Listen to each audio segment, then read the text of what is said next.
Alrighty, so we've opened up Excel over here. And what we're going to see, let me shut this part down. Okay, you will see that I've rearranged the chart a little bit just to make it easy on Excel formulas. So I've entered the observed and the expected values of Sal's male clients, Sal's female clients, Sue's male clients, and Sue's female clients.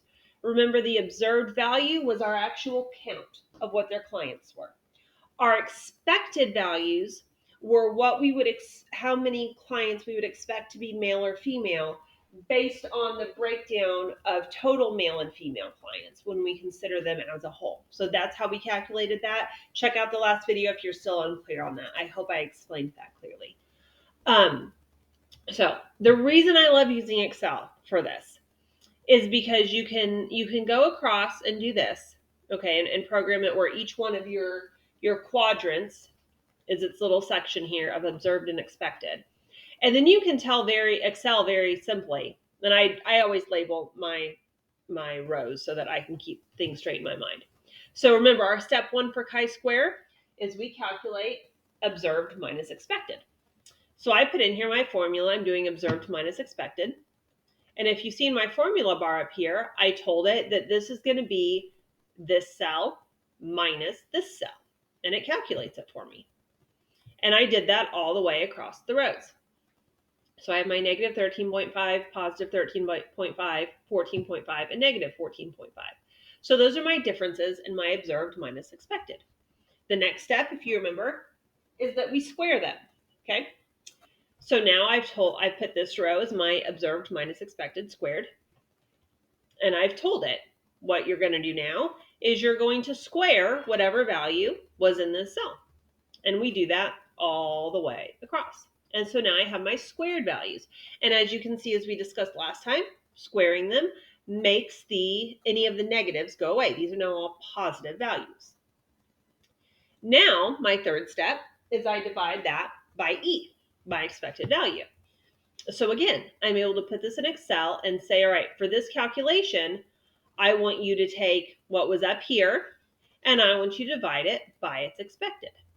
And it calculates, you can check the math on the cells. It calculates all of it for me. Oops, this one goes here. So now what I'm going to do is I add them all together. And remember, that added value is my chi-square. So I'm doing the sum of these values, and that's my chi-square. So I'm telling it that this right here for this box, I want all of these numbers added up. So what I come up with is 21.847. Now, if I look at my cutoff table in the back, remember we've already established that we're only going to have 1 degree of freedom. If I look at my cutoff table in the back, I see that for a p less than 0.05, my cutoff value is 3.841. Well, 21.85 is certainly larger than 3.841. So I can safely say, and remember how we're wording this, I can safely say that there is a difference in the percentage of male versus female clients assigned to Sal versus Sue that would not be purely due to chance. Okay? So I reject my null hypothesis. Because remember, the null hypothesis would be the groups are functioning independently. There is no statistically significant difference between our proportions in our groups. We're rejecting that idea. We are rejecting the null because we're showing there is a statistically significant difference beyond what we would expect to be seen just based on chance, right? This wasn't Sal was away from her desk when a couple of guys called in last week. This is a significant disproportion in how this is breaking down. So now for our effect size. Remember, our first step is we are going to divide our chi-square value by our n. And remember, in this case, our n was 220. We're considering the total of 220 new clients. And then we're going to take the square root of that value. And so I've told it for this cell, square root, whatever is in B12. And that value is my phi. So I see I have a phi of 0.315. And remember, with this categorization down here, if it's above 0.3 but less than 0.5, I label it as immediate to moderate effect. So I know it's statistically significant, and I know it's not a small effect, it's a medium effect. And so I would reject my null hypothesis. I have statistical significance at the 0.05 level, and I have a moderate effect size, a medium effect size. I'm not going to ask you to do these types of calculations in Excel for your assignment or for your final.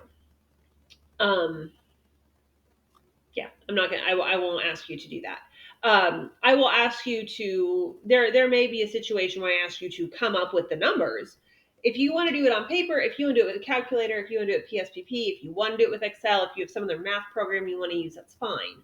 And I'm not going to ask you to do any sort of complicated math, right? This is all subtraction and adding and finding square roots and things. So you're not going to be required to use Excel for this math. It's just, for me, this is a way that makes sense because I can label my columns, I can label my rows, I can see the math progressing with each line. So I just wanted to show you that as an option, since chi-squares actually are one of the ones that are kind of easy to calculate by hand.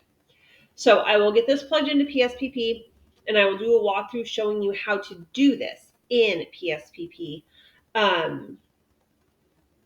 And I think that that is it. So the 5th video in the chi-square series will be discussing how we would do this in PSPP and what a chi-square output is actually going to look like when you run it.